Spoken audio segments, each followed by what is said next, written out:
জানিয়ে রাখি, হাসপাতালে একটু আগে একটি ব্রিফিং হচ্ছিল, সেখানে বলা হয়েছে যে জাতীয় বার্ন ইনস্টিটিউটে পজিটিভ রক্তের যে ডোনার সেটি প্রচুর আছে, অর্থাৎ পর্যাপ্ত আছে, তবে নেগেটিভ রক্তের ডোনার জরুরি। আপনাদের মধ্যে যারা আগ্রহী আছেন, কেউ যদি রক্ত দিতে চান, তারা অবশ্যই জাতীয় বার্ন ইনস্টিটিউটে আপনারা যোগাযোগ করবেন, কিংবা ঢাকা মেডিকেলেও যোগাযোগ করতে পারেন। এবং আমরা যেমনটি আপনাদেরকে জানাচ্ছিলাম কিছুক্ষণ আগে, একটি হটলাইন নাম্বার চালু করা হয়েছে, আমাদের স্ক্রলে সেই নাম্বারটি দেখানো হচ্ছে দর্শক, আপনারা সেই নাম্বারেও যোগাযোগ করতে পারবেন। এখন পর্যন্ত আমরা যেমনটি জানলাম, মাইলস্টোন স্কুল অ্যান্ড কলেজের যেই ভবনটির উপরে এই প্রশিক্ষণ বিমানটি ভূপাতিত হয়েছে, সেখানে এখন আর কেউ আহত কিংবা হতাহত হয়তো নেই, তারপরেও যেই ইন্সপেকশন সেটি তো চালানো হচ্ছে। আমরা একটু বার্ন ইনস্টিটিউটের কি অবস্থা দেখতে চাই। বার্ন ইনস্টিটিউটে কিছুক্ষণ আগেও একটি ব্রিফিং চালানো হয়েছিল, সেটি আমরা জানাচ্ছিলাম আপনাদের। আমাদের সহকর্মী ফয়সাল আছেন বার্ন ইনস্টিটিউটে, আমরা একটু দেখে আসতে চাই ফয়সালের কাছে নতুন করে কোনো তথ্য আছে কিনা। ফয়সাল, আমরা এখন পর্যন্ত জেনেছি যে 19 জন নিহত হয়েছে, আপনি তো বার্ন ইনস্টিটিউটেই আছেন, এখন সেখানকার কি দৃশ্য দেখছেন আমাদেরকে একটু জানাবেন।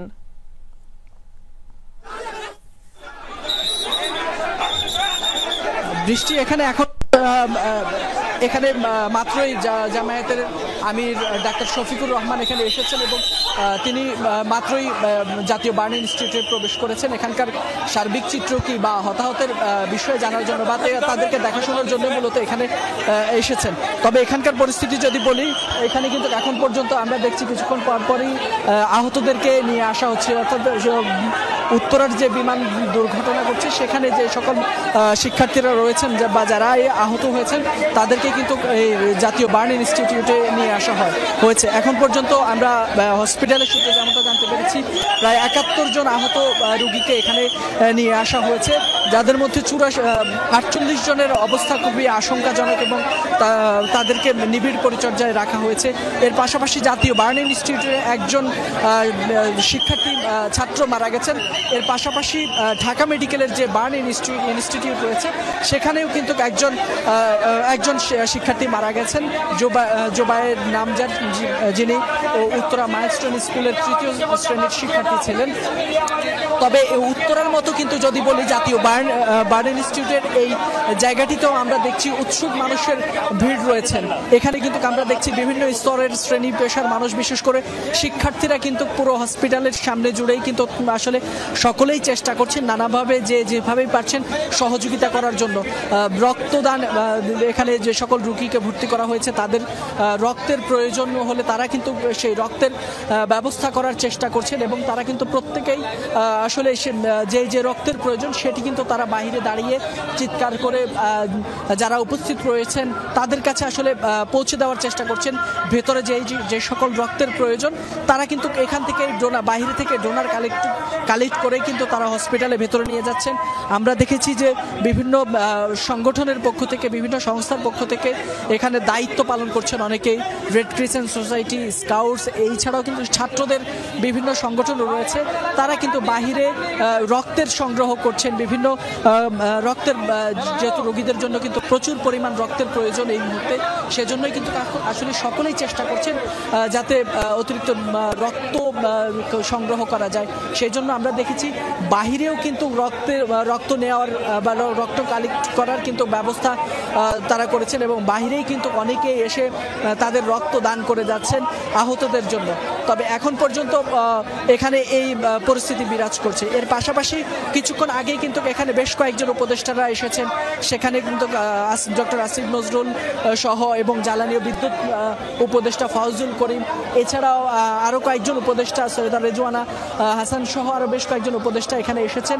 এখানকার বার্ন ইনস্টিটিউটের যে অবস্থা আমরা দেখছি ফয়সাল, প্রচুর মানুষ তো সেখানে জমা হয়ে গেছে এবং আহত যারা আছেন তাদের যেই চিকিৎসা কার্যক্রম সেটিও তো চলছে। আপনি থাকুন, আমরা একটু স্পটের খবর জানবো, কারণ সেখানে যেই ধ্বংসাবশেষ উদ্ধার করার যেই অভিযান সেটি তো চলছে। আমরা একটু দেখে আসতে চাই কি অবস্থা সেটি আছে। আমাদের সহকর্মী আহমেদ রেজা আছেন। রেজা, ধ্বংসাবশেষ সরানোর যে প্রক্রিয়া সেটি কতদূর এগোলো এবং আরেকটি বিষয়, শ্রেণীকক্ষের ভেতরের যে চিত্র সেটি আপনি দেখতে পেরেছেন কিনা, যেখানে প্রশিক্ষণ বিমানটি বিধ্বস্ত হয়েছে সেখানে আর কেউ আটকা পড়ে আছে কিনা বা কি অবস্থা দেখছেন, আর কেউ আহত আছে কিনা সেটি জানতে চাচ্ছি।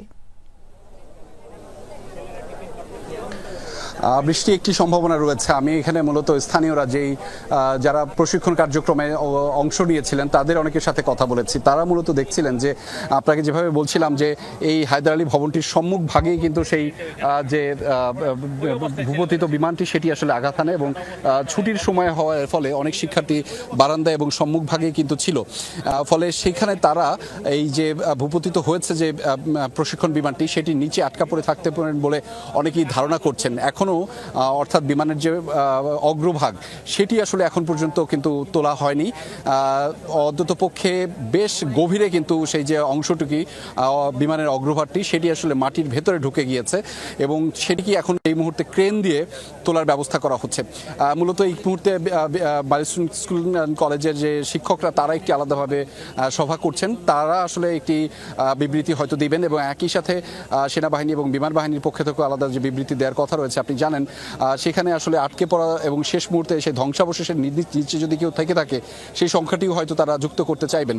তবে এখন পর্যন্ত যেই তথ্য রয়েছে অর্থাৎ স্থানীয়রা যারা অংশগ্রহণ করেছিলেন এই উদ্ধার কার্যক্রমে তারা জানিয়েছিলেন যে এখানে কিন্তু যে ধ্বংসাবশেষ রয়েছে যেটি এখন পর্যন্ত উদ্ধার করা যায়নি সেটির নিচে যে কোনো ধরনের দেহাবশেষ থাকতে পারে এবং এখানে যারা উদ্ধার অভিযানে অংশ নিয়েছেন তারা কিন্তু অনেকেই বলছেন যে আমি একজনের সাথে কথা বলছিলাম প্রত্যক্ষদর্শীর একজন, উনি বলছিলেন যে অনেকেরই কিন্তু দেহাবশেষ পাওয়া গিয়েছে অর্থাৎ পূর্ণাঙ্গ যে দেহের যে অঙ্গ প্রত্যঙ্গ সেটি আসলে অনেকেরই মিলে নাই। ফলে অনেকের দেহাবশেষও কিন্তু পাওয়া গেছে। এখন সেটি সেই দেহাবশেষের অর্থাৎ খণ্ড খণ্ড যেই দেহাবশেষ সেটি আসলে এখনো নিয়ে যাওয়া বা ব্যাগের মধ্যে করে আলাদাভাবে নিয়ে যাওয়া সেটি একটি বিভীষিকাময় পরিস্থিতি কিন্তু তাদের জন্য ছিল যারা এই উদ্ধার কার্যক্রমে অংশ নিয়েছিলেন। ফলে সেটি কিন্তু একটি বড় ধরনের চ্যালেঞ্জ, সেটি একটি বড় ধরনের শঙ্কার কথাও জানাচ্ছে। ফলে আমরা যেভাবে বলছিলাম প্রায় 1 থেকে 150 শিক্ষার্থী এখানে উপস্থিত ছিল, তাদের যে অবস্থা এবং সম্মুখ ভাগে আমরা ইতিমধ্যে দেখাচ্ছিলাম যে এখন পর্যন্ত 19টি মরদেহ কিন্তু উদ্ধার করা হয়েছে। আমরা সবাই হয়তো চাইবে যে সেই সংখ্যাটা যেন না বাড়ে, তবে স্থানীয় যেই কাছাকাছি যেই নিকটস্থ যে হাসপাতালগুলো রয়েছে সেই হাসপাতালগুলোতে স্বজনরা এবং সেখানে তাদের যে চিকিৎসার ব্যবস্থা সেটি আসলে নির্বিঘ্নভাবে করা হচ্ছে। আমরা দেখতে পাচ্ছি যে এই মুহূর্তে যে উদ্ধার যে কার্যক্রম সেটি আসলে সম্পূর্ণ করা হচ্ছে এবং উদ্ধার কার্যক্রমের অংশ হিসেবে ক্রেন দিয়ে মূলত সেই ধ্বংসাবশেষটি আসলে তোলা হচ্ছে এবং দোতলা যে ভবনটি আপনারা দেখতে পাচ্ছেন এটি মাইলস্টোন স্কুল অ্যান্ড কলেজের দিয়াবাড়ি ক্যাম্পাসের হায়দার আলী ভবন বলা হচ্ছে এবং সেখানে প্রথম থেকে 3য় শ্রেণীর শিক্ষার্থীদের ক্লাসটি মূলত চলছিল এবং একটার পরবর্তীতে ঠিক 1:06 সেই বিমানটি আসলে ভূপতিত হয় এবং তার পরবর্তী সময়ে সেখানে আপনারা যেমন জানাচ্ছিলাম যে বেশ কয়েকজন কিন্তু আহত হয়েছে এবং আমরা এই মুহূর্তে বৃষ্টি একজন প্রত্যক্ষদর্শীর বর্ণনা জানাতে চাই। তিনি আসলে তার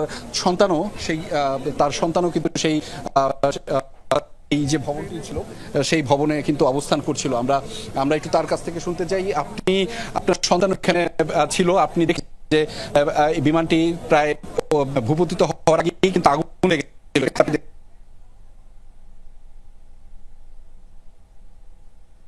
প্রায় 500 গজ দূরে হচ্ছে আমাদের মসজিদ, আমি মসজিদের ওখানে ছিলাম। আগুন জ্বলতে আসতেছে, তাই আমি বলছি আগুন জ্বলতে আসতেছে কোথায় পড়ে না পড়ে আমি ওইভাবে বুঝতে পারিনি। এখানে তো শব্দ শুনে আমাদের ইমাম সাহেব বললো যে বিমান পড়ছে মাইলস্টোনে, তখন ধোঁয়ার কুণ্ডলি উঠতেছে এরকম। তো আমি ওইভাবে সিরিয়াসলি নিয়ে নেই, তো পড়তেই পারে, তো মাঠটাট অনেক কিছু আছে।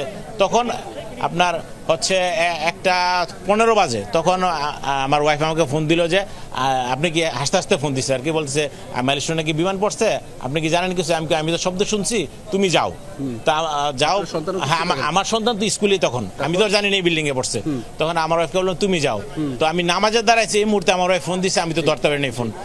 তারপরে আমি নামাজ ফরজ শেষ করছি, আমার ওয়াইফ কাঁদতে কাঁদতে ফোন দিতেছে যে আনাবা, আমার মেয়ের নাম হচ্ছে আনাবা যে বিল্ডিং এ ক্লাস, ওই হায়দার আলী ভবন ওইখানে নাকি প্লেন পড়ছে। আমি তো তখন দৌড়, আমি আমার চাচা একসাথে দৌড়ে আসছেন। হ্যাঁ আমার মেয়েকে পেয়েছি, তো সাথে সাথে পাইনি। আমি আসার পরে আমি সামনে দিয়ে দৌড়াইতেছি, এই সামনে হলুদ গাড়িটার সামনে আমি একটা লাশ দেখতে পাইছি, খণ্ডিত লাশ, কাপড় দিয়ে ঢাকা। দেখা তো আমার মাথা আরো নষ্ট হয়ে গেছে। তখন আমি ঢুকতে চাচ্ছি, তো নিরাপত্তার লোকজন ছিল, আর্মিরা ছিল, ওনারা ছিল, আমার ঢুকতে দেয়নি। তখন কাঁদতে কাঁদতে এদিক দিয়ে ঘুরতেছি ফিরতেছি। তো ইন দ্য মিন টাইম প্রায় 10-15 মিনিট হয়ে গেছে। এই মুহূর্তে আমি কাউকে সুস্থ অবস্থায় বেরোতে দেখি নাই। সবাই যারা আসতেছিল আহত অবস্থায় আপনার ক্র্যাচে স্ট্রেচার করে নিয়ে আসতেছিল পুরো অবস্থায়, এক একজনের শরীরের চামড়া খসে খসে পড়তেছে এরকম অবস্থা। তারপর আমার মেয়েকে পাইছি আপনার ওই যে উপরে দোতলায় তাকান ওইখানে গ্রিল কাটা, আর্মির লোক যে ওই গ্রিল কেটে মেয়ে বাচ্চারা ছিল এই পাশের রুমে 1, 2, 3 নম্বর রুমে। আমার মেয়ে সহ আরো প্রায় 40 থেকে 50 বাচ্চা এদিক দিয়ে বের হয়েছে। আমাদের কাছে অনেক